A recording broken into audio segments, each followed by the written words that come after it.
Hi Aquarius! Kumusta po kayong lahat? So ayan Aquarius, maraming salamat po sa walang sawang pagsubaybay sa ating pong mga reading. And kung ikaw ay bago pa lang sa ating channel, mag-subscribe na po kayo. Then i-click mo na rin yung ating notification bell para lagi kang updated sa ating mga bagong upload. And guys, sa mga interested naman sa ating private reading ay nasa description box below lang po yung link. Message nyo lang po ako. So by the way Aquarius, tignan natin ano ba yung mga ganap sa inyo this week. Aquarius, Sun, Moon, Rising, and Venus sign. Okay. Ganap kay Aquarius this week. It's okay to doubt. So, ayan Aquarius, pwede may mga pag-aalinlangan ka daw this week. Pwede yung mga pag-aalinlangan na yon is siguro hindi naman siya guys ganun ka-importante, no? Yun yung nasasagap ko rito. Nag-aalinlangan ka lang siguro kasi pwedeng nagbe-benefit sa inyo or pwedeng nakakapagbigay ng kaligayahan sa inyo yung bagay na yon. Hindi siya guys ganun ka-wise, no? So, eto, pwede mo naman pagdudahan tong bagay na to kasi hindi naman daw siya guys ganun ka-big deal para sa inyo, okay? So, siguro medyo lang siya sa inyo, naging mahalaga or naging importante. So, kung bakit guys, nagkakaroon ka ng doubt kung i-detach or alis mo na siya sa buhay mo. Pwedeng tao yan guys, pwedeng bagay, okay? So this week guys, may mga malaking decision ka na gagawin, pero actually hindi naman ganun kalaki, hindi naman ganun ka-importante sa pinapakita naman sa akin dito. So hindi ka naman obligado na magbigay agad ng sagot diyan sa bagay na yan. Okay? Medyo magiging distant ka lang din dito. Okay? Magbibigay ka ng limitasyon doon sa sarili mo sa bagay na to. So, by the way, check pa natin.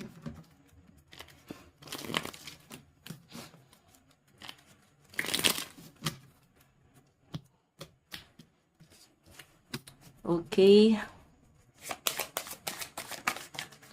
Oh, I'm not okay. May nagdadrama sa inyo or may nasasaktan, may nahihirapan. So, nakikita ko guys, yung parang naawa sa taong to or pwede ikaw yan. Pero mas malinaw kasi na ibang tao to na sa inyo, nagde-demand or pwede nag-open up sa inyo ng karanasan niya this week and parang di na daw niya kaya, medyo may bumibigay. So, meron namang iba dito na pwedeng energy to, no? Lalo na kung nasa rising mo siya, nasa Sun, Moon, Rising, and Venus sign mo siya. Nasa chart mo tong Aquarius, no? Pwedeng makarelate ka pa rin sa mga cross-watcher dito. Pwede, no? Kasi ito, may energy rito na parang minsan gusto niyong bumigay, medyo hindi niyo guys control lang inyong emosyon. May mga times na parang nagiging iyakin, parang nagiging maramdamin, nagiging emotional. So guys, may mga ginagawa ka siguro sarili mo na hindi naman siya guys importante na parang kailangan mong obserbahan kung tama ba or kailangan ba siya ng katawan mo. Okay, for example, baka may mga tinitikan ng mga gamot, pampaganda, pampasexy na nakakaapekto ng inyong emosyon. So, i-balance mo, no? Baka kasi hindi naman siya guys kailangan. Sa halip na mas magbigay ng ng benefit sa inyo is mas lalo siya guys nagbibigay ng mabigat na pakiramdam para sa inyo. So, check pa natin. Aquarius, Sun, Moon, Rising, and Venus sign. Ano ba yung mga kaganapan sa inyo this week? Okay, so hinay-hinay lang kayo guys sa mga tinitake nyo na gamot. Lalo na kung napakarami, kung vitamins man to. So, wag lang guys parang sosobra sa dosage. Baka naman kayo ay ma-overdose. Pwede may mga tinitake ka na baka pampaganda nga. Or baka naman guys may mga nagkakasakit. So, kailangan pa reseta pa rin kayo kasi baka masobrahan naman kayo guys. Masobrahan yung katawan nyo. Check pa natin. Aquarius.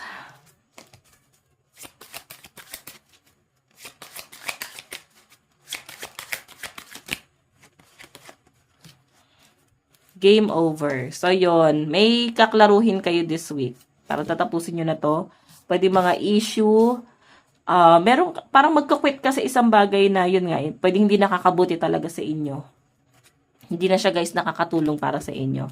So, yun yung nasa-sense ko rito. And again, pwede nagbibigay lang siya guys ng ng matinding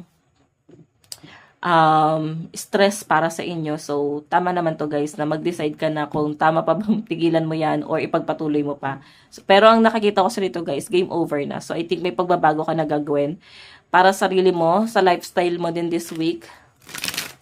Okay? So, sa relationship naman guys, pwedeng may natapos or may tatapusin na kayo dito na cycle. And kung may karelasyon ka ngayon, pwedeng mas magiging strong yung relationship nyo ng person mo. Mas mararamdaman mo yan. Parang mas mahal ka ng person mo ngayon. Oo. Meron tayong I can't only count on myself. So, may mga times na sino-shoulder lahat ng mga Aquarius yung parang feeling nyo, ikaw lang yung nagdadala doon sa relasyon.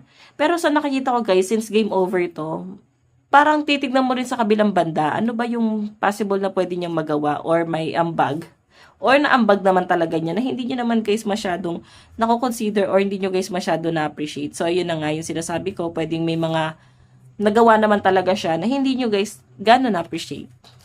Oo, na ba kailangan guys i-consider. Okay? Kasi dito nakikita mo parang ikaw lang yung nagbubuhat dito sa relasyon na to. Meron tayong I'm not always an angel. So, guys, ingat kayo ha, lalo na sa mga may anxiety rito, may mga depression. Pwedeng natitrigger yan, guys. So, by the way, check pa natin. Additional message para sa inyo.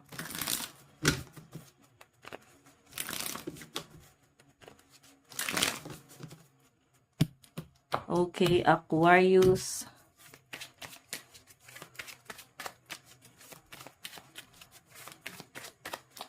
Meron tayong accident. So, ingat kayo guys sa mga pagdadrive or paglabas-labas muna this week. Ingat lang, no?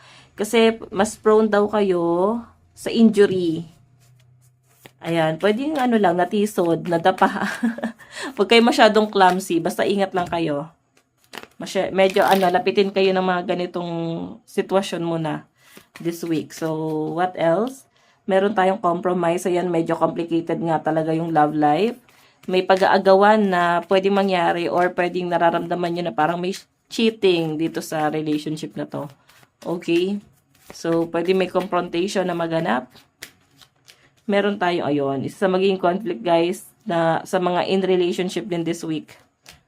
Ayan, may nagka-cast ng spell sa inyo. Kung Aquarius na feel nyo parang ang bigat ng pakiramdam mo, but parang ang negative ng ambience mo.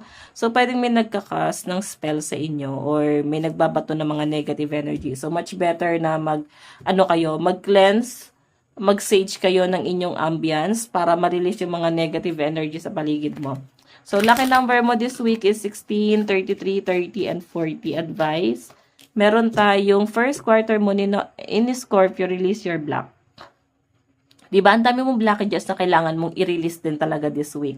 Kasi sa nakikita ko nga dito, natitrigger yung, yung depression mo and anxiety mo. So, possible guys na yan, makaramdam ka ng pagiging, emotional mo din this week. So, may mga bagay na parang magkakaroon ka ng mga hesitation, kung ano ba yung mga dapat mong gawin, and baka ka-apekto siya guys sa mga desisyon mo. Okay? So guys, again, maraming salamat. God bless and love you all. Bye-bye.